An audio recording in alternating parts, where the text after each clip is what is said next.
Parfait. Une fois que la préparation des données est terminée, nous avons ouvert un nouveau classeur vierge et à partir de là, nous allons importer nos données. Et pour le faire, nous allons nous rendre sur l'onglet Power Query.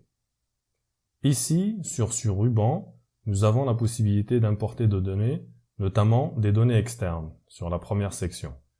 Ici, nous avons la possibilité d'importer des données à partir du web, à partir d'un fichier, d'une base de données, etc. Donc nous avons d'énormes possibilités pour importer des données sur Excel. Donc dans notre cas, nous allons importer des données à partir d'un fichier. Donc ça ne sera pas à partir d'un fichier Excel puisque nous avons 3 fichiers en tout. Les données de 2018, 2019 et 2020. Pour cela, nous allons choisir plutôt l'option à partir d'un dossier. Ici, en cliquant dessus, il va nous demander le chemin d'accès au dossier. Donc nous allons dans Parcourir et nous allons venir sélectionner notre dossier qui, je vous le rappelle, se trouve dans le bureau. Donc je vais sélectionner mon dossier, je clique sur OK et ensuite je clique de nouveau sur OK.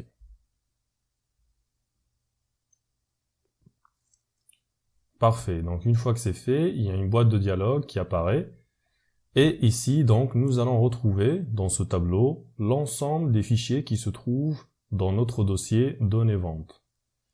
Donc ici, ce qu'il nous demande de faire, c'est soit de combiner ces fichiers-là. Donc nous, dans notre cas, nous n'allons pas le faire. Pourquoi? Eh bien parce que nous avons d'autres fichiers qui ne nous intéressent pas. Donc ce qui nous intéresse, ce sont uniquement ces 3 fichiers-là. Donc nous ne pouvons pas les combiner tous. Nous ne pouvons pas non plus les charger, nous allons plutôt les modifier pour ne garder que l'essentiel, à savoir ces 3 fichiers.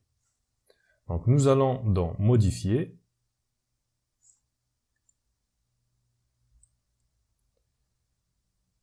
et ici, donc en cliquant sur Modifier, il y a la fenêtre d'édition Power Query qui apparaît. Alors ici, dans cette fenêtre, nous pouvons apporter les modifications nécessaires à nos données pour pouvoir les préparer et les charger ensuite sur Excel. Donc dans notre cas, nous allons retrouver de nouveau les fichiers qui se trouvent dans notre dossier, données ventes, et nous allons faire le nécessaire pour ne garder que les 3 fichiers ici, et également nous allons devoir le faire d'une manière à ce que si par la suite j'ai un nouveau classeur données ventes 2021, à ce moment-là, il va venir s'ajouter ici sur ma liste de manière automatique. Donc je n'aurai rien à faire à part actualiser mes données. Donc il y a plusieurs possibilités pour le faire. Il est possible d'écrire quelques lignes de code pour pouvoir automatiser tout ça. Mais nous, dans notre cas, nous allons choisir la méthode la plus simple, celle d'utiliser les filtres de notre tableau ici. Donc c'est au niveau de mes en-têtes, ici, où je vais pouvoir cliquer ici sur la flèche et ainsi appliquer un filtre pour ne garder que les données qui m'intéressent. Donc il y a la première possibilité de le faire, c'est ne sélectionner que ces 3-là et cliquer sur OK. Mais en le faisant de cette manière-là, donc on va rester bloqué, c'est-à-dire que j'aurai un problème par la suite. Si j'ai un nouveau fichier 2021 par exemple, celui-ci ne viendra pas automatiquement s'ajouter à ma liste, il va falloir le refaire manuellement, c'est-à-dire venir ici et le sélectionner. Donc nous allons éviter de le faire de cette manière-là, mais nous allons appliquer un autre type de filtre. Eh bien tout d'abord, dans un premier temps, nous allons appliquer un filtre en fonction de l'extension. Donc les fichiers en principe qui vont m'intéresser et qui contiennent mes données vont être sous forme XLSX. Donc je vais cliquer là-dessus et désélectionner l'ensemble pour ne sélectionner que cette extension-là. OK. Parfait. Donc ici, j'ai mes données. Par contre, j'ai un fichier en plus qui ne m'intéresse pas. Donc je vais devoir le retirer également. Et pour pouvoir le faire, nous allons trouver un moyen de le distinguer des autres fichiers qui contiennent mes données. Donc la distinction qu'on peut faire, c'est au niveau du nom, c'est-à-dire que mes 3 fichiers ici ont le même nom à la différence de l'année à la fin qui change. Donc ici, nous avons 2018, 2019, 2020, mais tout le reste est le même. Donc c'est un moyen pour nous de distinguer les trois fichiers du dernier qui ne nous intéresse pas. Donc de cette manière, nous allons appliquer un filtre, mais nous allons dans filtre textuel et nous allons dans contient. Donc ici, on va appliquer un filtre en lui disant que je ne veux garder que les fichiers qui contiennent dans leur dénomination données -8 vente et je pourrais ajouter 20. Donc il faut faire très attention ici, donc à ne pas faire d'erreur, c'est-à-dire que Power Query est très sensible, donc il va falloir respecter les majuscules, les accents, écrire les bons tirets, etc. Donc il faut faire très attention. De toute façon, vous le verrez, lorsque vous allez cliquer sur OK, s'il y a une erreur, il n'y a rien qui va apparaître ici. Donc ici, dans notre cas, c'est bon. Nous avons, grâce au filtre ici, retiré tous les autres fichiers qui ne nous intéressent pas et ne garder que ceux qui nous intéressent. Donc ici, à côté, vous avez le volet paramètres d'une requête et ici, nous avons toutes les étapes par lesquelles nous sommes passés. Donc ici, en partant de la source, nous avons appliqué un premier filtre et ici, nous avons un deuxième filtre. Parfait. Donc ici, sur mon tableau, j'ai un ensemble d'informations concernant donc les trois fichiers, notamment le nom, l'extension, la date d'accès, la date de modification, la date de création, etc. Donc toutes ces informations viennent en plus. Par contre, ma première colonne, je vais la garder puisque c'est là où se trouvent mes données. C'est-à-dire que si je clique par exemple là-dessus, je vais retrouver mon fichier données vente 2018. Donc ici se trouve le contenu de chacun de mes fichiers. Donc je vais devoir le garder puisque c'est ça que je souhaite combiner. Donc tout le reste, je n'en ai pas besoin, je vais pouvoir le supprimer. Donc ce que je vais faire, c'est venir ici, faire un clic droit, et je vais cliquer sur supprimer d'autres colonnes. Parfait. De cette manière, je ne garde que le contenu. Et ce que je vais faire ensuite, c'est cliquer là-dessus, sur les deux flèches qui pointent vers le bas, combiner les fichiers.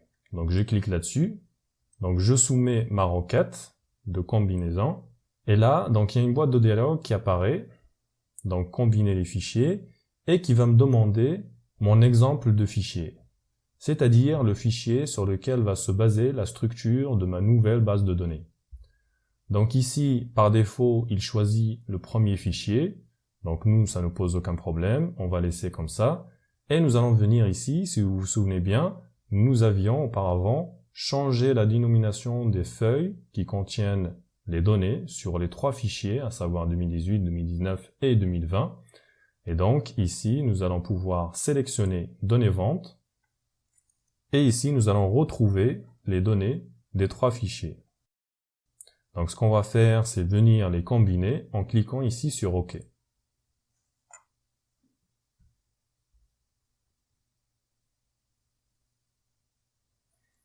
Parfait. Donc là, j'ai mes données qui sont combinées. Pour pouvoir les vérifier, ce qu'on va faire, c'est aller directement fermer et charger afin de les retrouver sur une nouvelle feuille Excel. Parfait. Donc ici, première chose à prendre en considération, c'est le volet. Donc le volet requête de classeur. Ici, nous allons retrouver toutes les requêtes par lesquelles nous sommes passés pour arriver à ce résultat. Et donc tout en bas, nous avons une information importante, c'est le nombre de lignes chargées. Donc nous avons au total 4882 lignes qui ont été chargées. Donc pour pouvoir vérifier que mes données sont bonnes et qu'il n'y a aucun problème et que les trois fichiers se sont bien combinés, nous allons venir ici au niveau de la date et nous allons cliquer là-dessus. Et là, nous allons retrouver les données de l'année 2018, 2019 et 2020. Parfait. Donc nous avons nos données qui sont donc combinées sur un seul et même tableau. Et grâce à ça, nous allons pouvoir donc passer à la suite. Et de cette manière, j'aurai gagné énormément en temps. Et par la suite, si j'ai de nouveaux fichiers, je pourrai très bien les ajouter de manière très rapide. Et donc nous allons voir ça ensemble. Si par exemple je viens ouvrir mon dossier, données vente, et qu'à ce moment-là, j'ajoute un nouveau classeur contenant des données de vente sur l'année 2021 par exemple, à ce moment-là, est-ce que je vais pouvoir les retrouver ici? Donc nous allons vérifier. En revenant ici sur notre classeur, nous allons faire simplement une petite manip, c'est-à-dire venir dans Requête et nous allons actualiser les données. Avant de les actualiser, nous allons vérifier. Donc ici, nous avons bien 2018, 2019, 2020. Donc si j'actualise, est-ce que je vais retrouver l'année 2021? Si je clique là-dessus, voilà, c'est parfait.